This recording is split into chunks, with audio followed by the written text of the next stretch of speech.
mathématiques du lycée ECPGE scientifique proposé par les lycées Louis-le-Grand et Henri IV. Soit C un réel strictement positif pour un réel donné x. On a une fonction f de x et on nous demande de calculer les composés successifs et généraliser et on doit donner du coup la formule de la composée énième. Voyons voir déjà la première composition. Donc là, je vais d'abord calculer. Excusez-moi pour la quantification, je vais pas m'en occuper pour l'instant. Voilà, ça a du sens, c'est positif. Là, j'ai une quantité positive, donc ça s'annule même pas. Donc j'y vais directement. Donc x, je le remplace par f de x, ce qui me donne x sur racine de 1 plus c de x au carré, divisé par racine de 1 plus c de ma variable élevée au carré. Donc ma variable ici, c'est f de x, donc c, facteur de quoi au carré? Facteur de x sur racine de 1 plus c de x au carré. Donc là, on y va rapidement. Ici, ça me fait diviser, c'est multiplié par l'inverse, donc ça fait x racine de 1 plus c de x au carré qui multiplie l'inverse de cette quantité qui est... On le fait rapidement, donc on met au même dénominateur. Là, ça sera le carré, va se distribuer sur la racine. Donc ici, j'aurais dû 1 plus cx carré au numérateur, donc il passera au dénominateur. Donc racine de... Tout ça, c'est en racine, hein. J'aurai des racines au numérateur et au dénominateur. Donc au numérateur, j'aurai ici... Bon, je vais quand même le calculer là. De tête, là, il vient pas immédiatement. J'ai peur de faire n'importe quoi. Je vous le fais ici. Donc j'ai 1 plus c fois x au carré, la racine avec le carré, ça fait 1 plus c de x au carré, ce qui me donne, en mettant le même dénominateur, 1 plus c de x au carré plus c de x au carré sur 1 plus c de x au carré.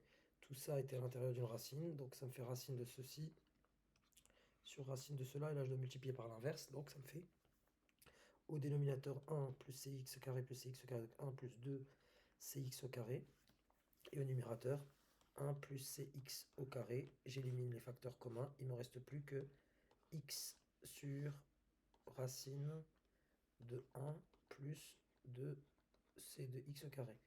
Donc là, si je mets 1 pour la première composée, et si celle-là je la note, deuxième composée, comme ça, je vois que lorsque j'ai 1 ici, la première, ce qui multiplie c, c'est 1.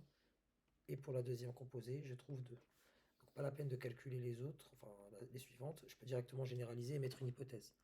Mon hypothèse sera la suivante. Et je vais le démontrer par récurrence. On doit montrer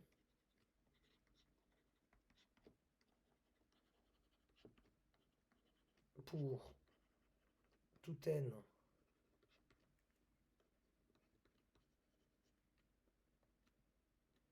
n0 une propriété Pn selon laquelle pour tout x appartenant à R, on doit le montrer pour tout n, appartenant à R et non pas n, G, la composée énième est égale à, du coup, x sur 1, donc racine de 1 plus n c de x au carré. Je poursuis ici, donc là c'est ce que je dois démontrer. Pour l'amorce, première étape, donc amorce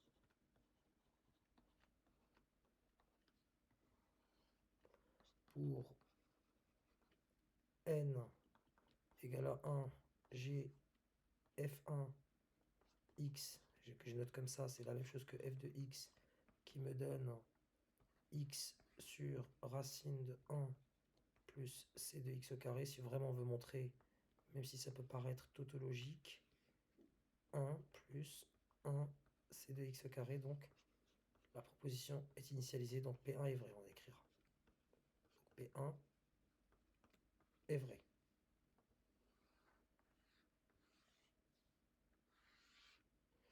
Pour l'hérédité, on va supposer que pour un n fixé, donc hérédité,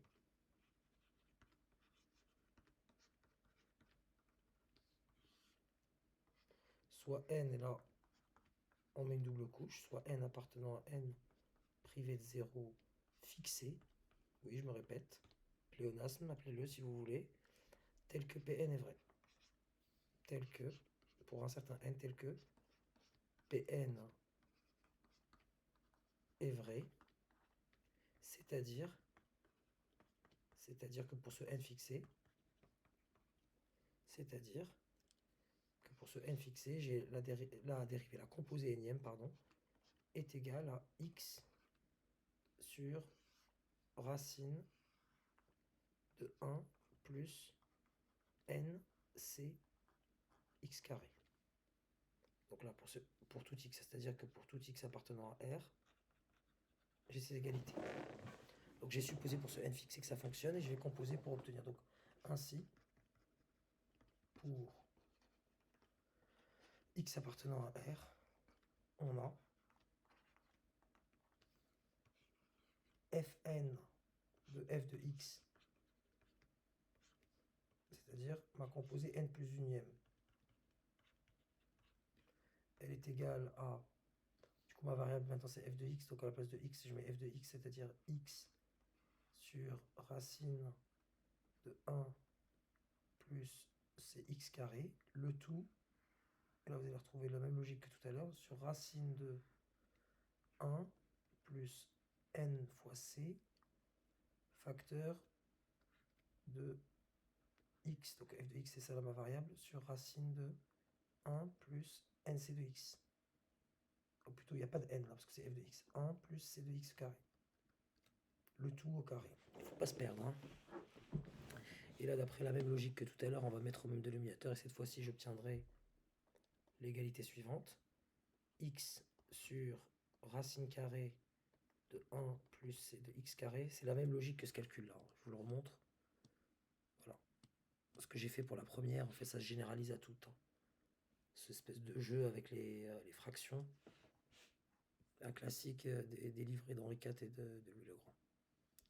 Donc là, ça va multiplier l'inverse de cette quantité qui est, tout ça c'est sur des racines, j'aurai au numérateur racine de 1 plus c de x carré, et au dénominateur, on va le voir très doucement, le 1 devenant, donc le 1 je l'ai déjà 1 sur racine de numérateur, le 1 je l'avais mis au même dénominateur, donc ça m'a donné 1 plus c de x carré, donc j'ai 1 plus c de x carré plus le nc qui multiplie x carré, plus nc qui multiplie x carré. J'élimine les facteurs communs, il me reste x sur racine de, et donc là, vous voyez bien que le cx carré il est multiplié par 1.